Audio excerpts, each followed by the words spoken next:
Somewhere in America right now, a company is making over $7 million in profit before most people finish breakfast. It's not a tech giant. It's not an oil company. It doesn't sell a single product you'd ever brag about owning. It picks up your trash.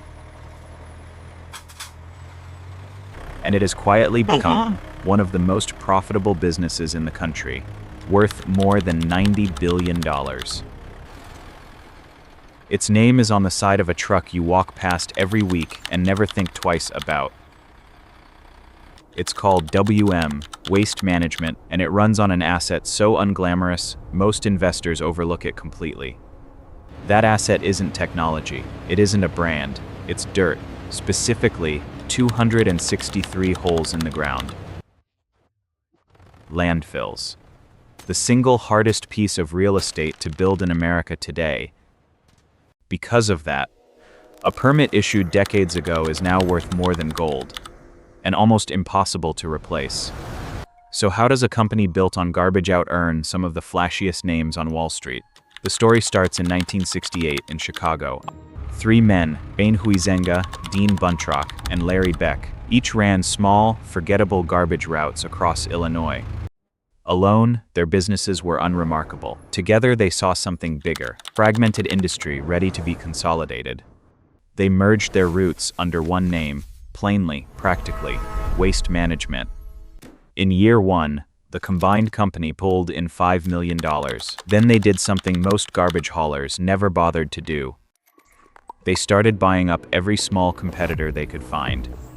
Nearly 20 companies in the first few years alone. By 1971, Waste Management went public. A year later, revenue had grown to $82 million. But the real breakthrough wasn't collecting more trash. It was a strategy called route density. The idea was simple: pack more stops into every mile a truck drove, so the same fuel and the same driver made more money per trip.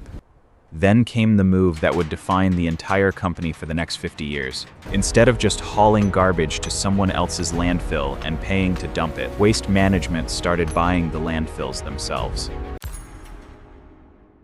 That single decision changed everything about how this company makes money.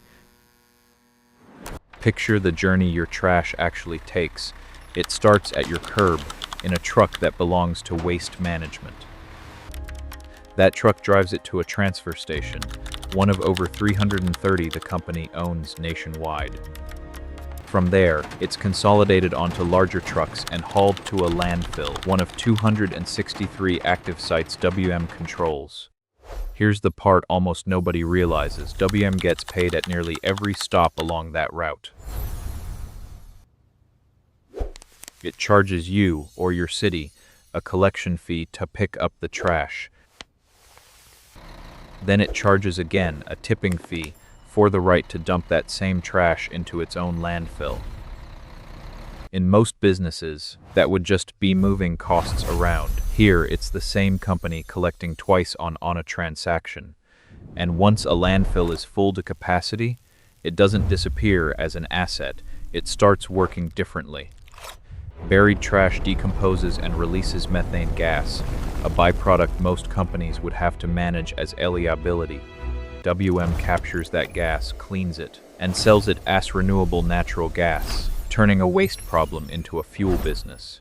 So this isn't really a garbage company. It's a logistics network stacked on top of a real estate monopoly, with an energy company built on top of that. And regulation is the reason no one can simply copy this model.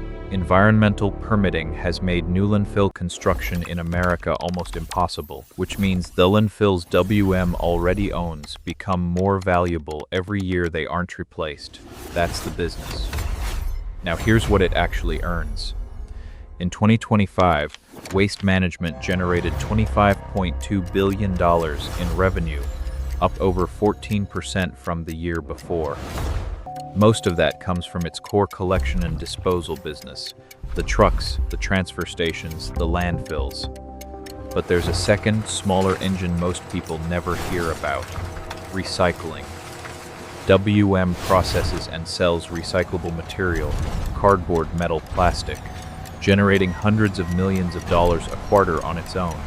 That revenue stream swings with commodity prices. When paper and metal prices drop, so does this piece of the business. Then in 2024, WM made its biggest bet in years, acquiring a medical waste company called Stericycle for $7.2 billion. That deal pushed WM into an entirely new category, regulated medical waste and secured document destruction for hospitals and clinics. It's a business with fewer competitors, higher margins, and almost no exposure to household recycling prices. In just its first full year inside WM, that healthcare division was already closing the profitability gap with the rest of the company. 3 revenue streams. 1 machine, but revenue is only half the story because this business is also expensive to run. Trucks don't run on optimism. Every route WM operates needs diesel fuel, and diesel prices swing with the global oil market. Then there's labor, tens of thousands of drivers, mechanics, and landfill operators, all needing wages, training, and safety equipment. A single collection vehicle can cost well over $200,000, and fleets need constant replacing. Landfills carry a cost most people never think about. What happens after they close? Federal law requires companies like WM to set aside money for landfill closure and decades of environmental monitoring afterward. That means part of today's profit is quietly reserved to pay for tomorrow's environmental responsibility. Add in insurance, equipment maintenance, and the cost of building recycling and renewable energy facilities, and the expense list gets long fast. So how does a business this expensive to run still generate billions in profit every single year? The answer comes down to one advantage almost no competitor can replicate. Once WM builds the infrastructure in a region, the routes, the transfer stations, the landfill, the marginal cost of serving one more customer is tiny. That's the mechanism behind the profit.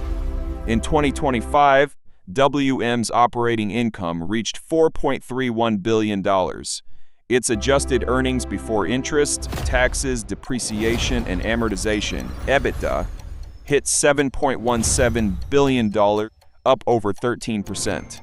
After taxes, interest, and every other expense, WM kept $2.71 billion in pure net income. Break that down, and it's roughly $7.4 million in profit every single day of the year. Its core collection and disposal business runs at an operating margin north of 38%, a number most industries can only dream of. Return on equity sits near 28%, meaning for every dollar shareholders have invested, the company generates 28 cents in profit annually. And that renewable natural gas business, it isn't a side project anymore. It comes with government tax credits that boost the bottom line even further. This is the paradox at the heart of waste management, the least glamorous business imaginable, producing some of the most reliable profit margins in corporate America. Wall Street has noticed. The company's market values now sits above $92 billion, but a business this profitable, sitting on this much buried liability, isn't without serious risk. The first risk is buried literally underground. Every landfill is a long-term environmental liability. Contamination, gas leaks, and community lawsuits can turn a profitable asset into a costly legal battle. Regulation, the same force that protects WM from new competitors, can also turn against it. Stricter environmental rules mean higher compliance costs overnight.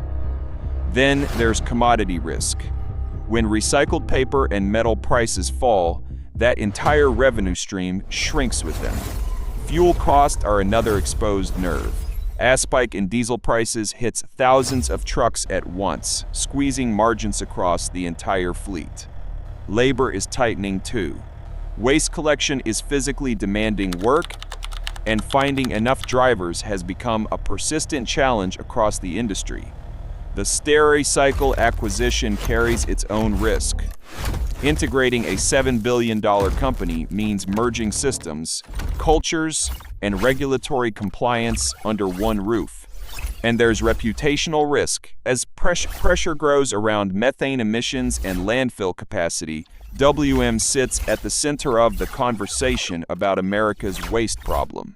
Even the moat has a limit. Eventually, existing landfills fill up, and expansion space is limited by the very regulations that protect the business. So how does a company built on finite wholesome the ground plan for an infinite future? The answer is reinvention, turning a waste company into what UWM now calls an environmental solutions company. By the end of 2025, WM had completed 7 new renewable natural gas facilities, with more than a dozen still under construction.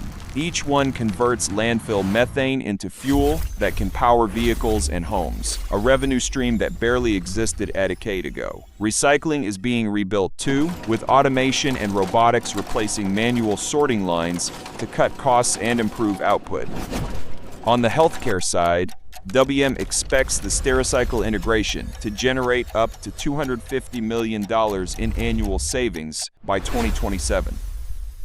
For 2026, the company is projecting revenue as high as $26.6 billion, with free cash flow growing nearly 30%.